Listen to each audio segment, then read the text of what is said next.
বুদ্ধদেব ভট্টাচার্যের যিনি দেখাশোনা করতেন সব সময় সঙ্গী, যার সঙ্গে তিনি থাকতেন এবং যার সঙ্গে সময় অনেকটা ভাগ করে নিতেন, সেবা শুশ্রূষা করতেন, সেই ব্যক্তির বক্তব্য আজকের দিনে শোনাবো।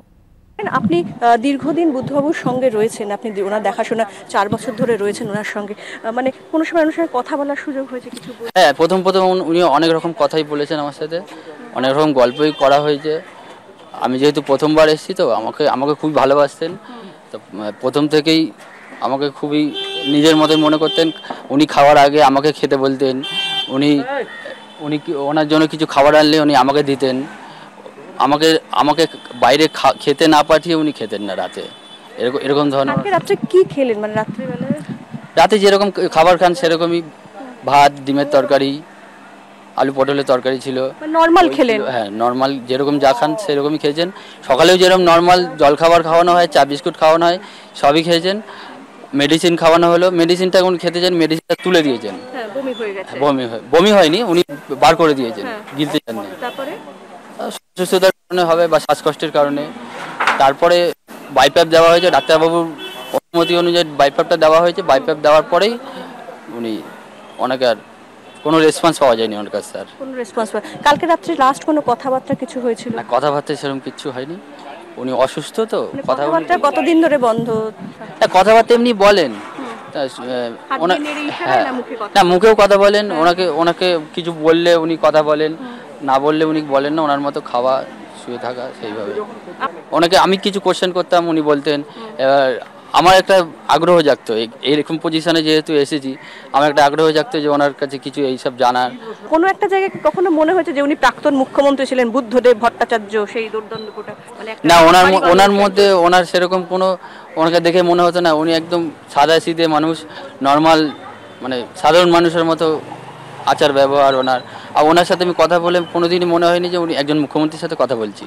উনি এরকম ধরনের মানুষ ছিলেন। আমি যেহেতু ওনার সাথে কথা বলতাম, উনি নিজের বন্ধুর মতো আমার সাথে কথা বলতেন। ওনার সমস্ত সব কিছু আমাকে শেয়ার করতেন, আমাকেও অনেক রকম জিজ্ঞেস করতেন পারিবারিক ব্যাপারে, সেই সব ওনাকে বলতাম। এই বসার ক্ষমতা ছিল?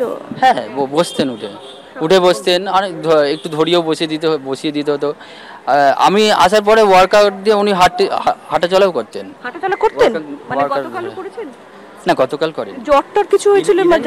জ্বর সকালের দিকে এসেছিল, সকালের দিকে জ্বর আসাতে ডাক্তারবাবুর সাথে কথা হয়েছে। উনি মেডিসিন একটা প্যারাসিটামল 650 খাওয়ানো হয়েছে, তাও ওটাও বার করে দিচ্ছিলেন। নিতে পারলেন না, মানে গিলতে চাইলেন না, বার করে দিয়েছেন। ওটাকে আবার পেস্ট করে খাওয়ানো হলো। সন্তান ছিল বাড়িতে? না, উনি পরে এসেছেন। মা ছিলেন, মানে ওনার ওয়াইফ ছিলেন। আপনারা বুঝতেই পারলেন না? না, আমরা তখন সামনে ছিলাম। ওই বাইপ্যাপ দেওয়া হয়েছিল, বাইপ্যাপ দেওয়ার ঠিক আগে থেকেই ওনার মানে শ্বাসটা বন্ধ হয়ে গেছিল। মানে কিছু পেটটা যে ওঠানামা করে তো শ্বাস নিলে, সেরকম কিছু। চা বিস্কুটটা খেলেন, কিন্তু তারপরে হঠাৎ করে চা বিস্কুট খেয়েছেন, জলখাবারও খেয়েছেন, আম, ছাতু, আর একটা ওনার প্রোটিন পাউডার দেওয়া হয়, পোড়াহেন্সটি, ওইটা মিক্সড করে খাওয়ানো হয়, মানে ওষুধ দিয়ে। ওইটা খেয়েছেন, ব্যাস। তারপরেই বাইপ্যাপ দেওয়া হলো, তারপরেই উনি আস্তে আস্তে চোখের সামনে শেষ হয়ে গেল।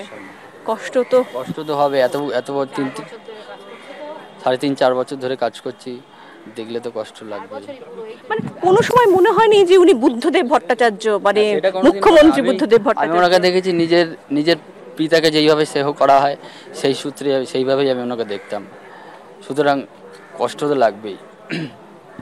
বুদ্ধদেব বাবুর সঙ্গে গত 4 বছর একসঙ্গে ছিলেন হরেন, তার দেখাশোনার যাবতীয় ব্যবস্থা তিনি করতেন। আর সেই হরেনই আজকে রীতিমতো দুঃখে, এবং বলছিলেন যে সকাল থেকে সব মোটামুটি ঠিকঠাকই ছিল, জল খাবারও খেলেন, কিন্তু সেটা খাওয়ার পরেই হঠাৎ করে আর আস্তে আস্তে শরীরটা যেন ঝিমিয়ে যেতে থাকলো। ডাক্তারকে ফোন করা হলো, ওষুধ দেওয়া হলো, কিন্তু সেভাবে রেসপন্স পাওয়া গেল না। জি 24 ঘন্টার জন্য ক্যামেরায় পার্থর সঙ্গে শ্রেয়সী, কলকাতা।